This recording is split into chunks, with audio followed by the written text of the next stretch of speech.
Okay, I'm gonna try to do video 2 and see if my dogs don't bark. I'm already hearing Luna. She's grumbling, and I'm sure Indy will soon too. I have outside, I have, let me scooch this over. I have, it's called Manitoba Hydro, and we're getting a fence put in, so they're just coming and they're putting, and you can see in the background right there, that red flag. Yeah, that's what they're putting in, just that when we dig for the fence, that we're not going to get into any hydro lines. And now the girls are watching them, so you're going to hear them. They're grumbling a little bit. But anyway, yeah, I just wanted to quickly finish up my second part of my adoption story. I just feel like this story was so incredibly unique, well, unique to me, that I really feel like I needed to share. And hopefully you're not too distracted with the guys. I think they're walking back and forth. Yes, they are, but that's real life. And yeah, so I was just going to bring up a few other things that had happened. The last thing I think I told you was about the gentleman that when I was cutting hair and he happened to know who I was. It was just so crazy. Him knowing my birth date, knowing the year I was born, it was just bizarre. And I had also had an experience when I was cutting hair. I was cutting this young man's hair in my hometown, and I've known this young man. He's a couple years younger than I am. I knew he was adopted because I came from a small town, so everybody knew everybody. And he was just sharing how he always felt like he had never fit in, and he was I knew that that's probably how he had felt growing up, but yet, like, everybody has their story. Everybody deserves to be happy and fit in and stuff. And it made me sad because I never really had that issue with school. I had lots of friends, all that kind of stuff. But yeah, there's so many things that I think back now when I'm speaking, and I realize that that's just, I think that had a lot to do with me being adopted. There were certain things, you know, with my parents, and they were just very different from what I don't know, very different from how I was. I was so loud. My parents were so quiet. My adopted brother was so quiet, and he's just so content and never anxious. Oh my gosh. Like, I'll give you a quick example. If we have plans, you always want to tell him it's half an hour before the plan is, because he's always late, except he's a teacher, never ever late for school, always early. So it was just so interesting. And it was bizarre because also last week his youngest daughter got married, and it was an hour before the wedding, and yeah, an hour before, and it's about a 45-minute drive for sure from their hometown. Well, at least that. And I called him and I said, "Where are you?" And he goes, "Oh, we're leaving the house." I'm like, "What do you mean you're leaving the house? The wedding's in like an hour." "Oh yeah, we'll be there on time." I said, "Oh my gosh, you cannot make your daughter late for her own wedding. Seriously." He says, "Well, I need to pick up ice, and need to do this." Oh. But you know what? That's my brother. And yeah, it was just, that was my life growing up. Like, he's so different from me, but yet I love him more than life itself. And going back to my story after this hairdressing experience with this man, so then I called my father and I said, "Hey, I ran into your friend from school." Girls, shh, shh, shh, shh, shh, shh. I knew that was going to happen because these guys in their bright orange vests and stuff, it's going to make my girls crazy. But that's okay. That's just real life. Again, real life. And so I did call my father and I told him, and he said, "That's fine." He said, obviously, because he knew about it. And it wasn't something that he had hidden at the time. So then I landed up, after that experience, after all that happened, I took a position where I had worked for a company out of the US, Boston, Massachusetts, and I traveled for about 11, 12 years with this company. They would do, I was a closer. I would go in and I would close. I'd be the closer of a store, for example, like Target Canada, Zellers Canada. I would go in and I was the consultant that was responsible for making sure that store was closed in the amount of time, usually 3 months. And I also did a job in Germany. I did quite a few jobs in the US. And it was a very hard job. It was very stressful. I sometimes would have more than one store, and it was my responsibility.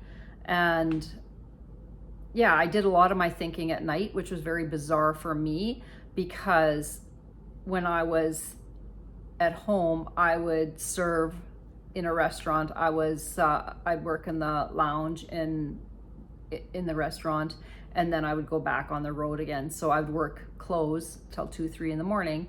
When I was on the road, I'd get up and I'd have to be at the store 6, 7, 8, whichever time. So everything got flipped. So a lot of my thinking for my stores happened during the night. So, and you work 7 days a week. And I had probably been doing this for over a decade when I landed up taking a flight from 3 hours from my hometown, because I drove to Calgary, Alberta, and that's where I would fly out of. And I only remember of one delay I ever had when I flew. And there were times with a job I'd had previously that was in Toronto, where I would fly 10, 12 times a month from wherever I was going, having to get a job done. That was a little bit of a different job.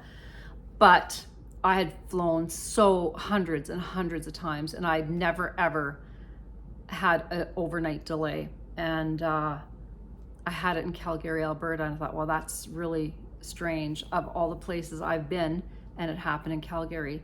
So I was sitting beside a lady in the plane, and we were chatting and stuff like that, and like you always do when you're sitting beside somebody. And I'm a chatterbox, keeps me from being too anxious. And she asked me, she turns around, she looks at me, and she says, "Are you adopted?" And I'm like, "Why are you asking me that?" And she says, "I'm pretty much 100% sure you're adopted." And I went, "Yeah, I am." And she says, "Yeah, I knew you were." And I said, "How did you know that?"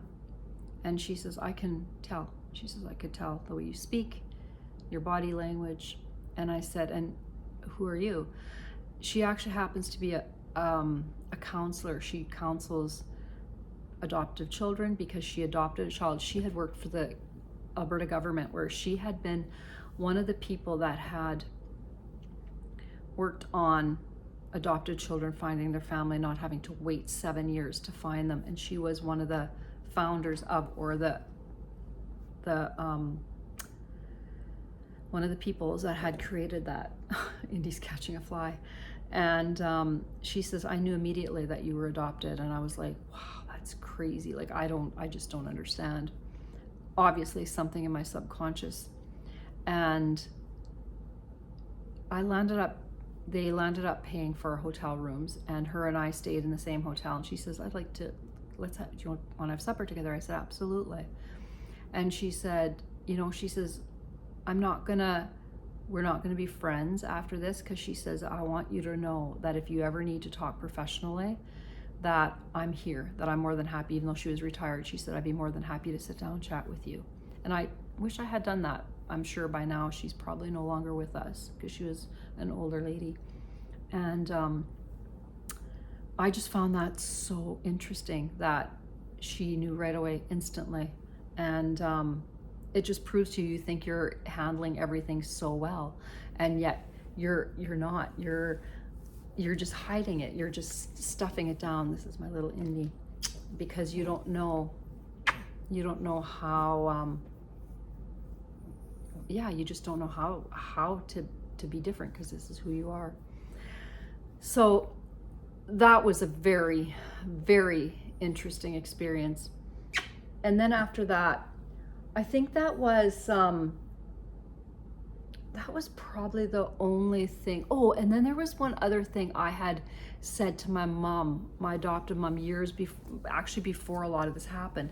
And I said to her, I said, "Mom," I said, was I adopted from a building with red doors, 2 red doors?" And she literally dropped her frying pan on the floor. And she says, "How did you know that?" She says, "You were 6 weeks old." I said, "I don't know." But I said, "I feel like I came from a building with 2 red doors." And she says, "Yes, that is the building that you came from. It had 2 red doors in the front." And just little things like that just happened through my journey. And it makes you realize how everything is connected. It's just part of who I am. And even my sewing, my Etsy shop, my all these creative things, it's so ironic because I didn't really have a lot of that in my background. Like my auntie, her name was Carol like mine. She was a hairdresser. Luna, why are you crying? Luna's crying about something. Come here. Come on. And come here. And she she was, and my mom never landed up being a hairdresser. So, and this is Luna. Hi, Phoebe. And it's so interesting. So anyway, I think going forward now, I think my adoptive journey is done. I had written down a few little things that I wanted to make sure that I didn't miss out. I did find out some health issues or health things that I should look into. My father has passed. He passed of colon cancer, so that was good to know, because that's something that we can keep a track on with, or keep checking with my kids and myself as the years go on.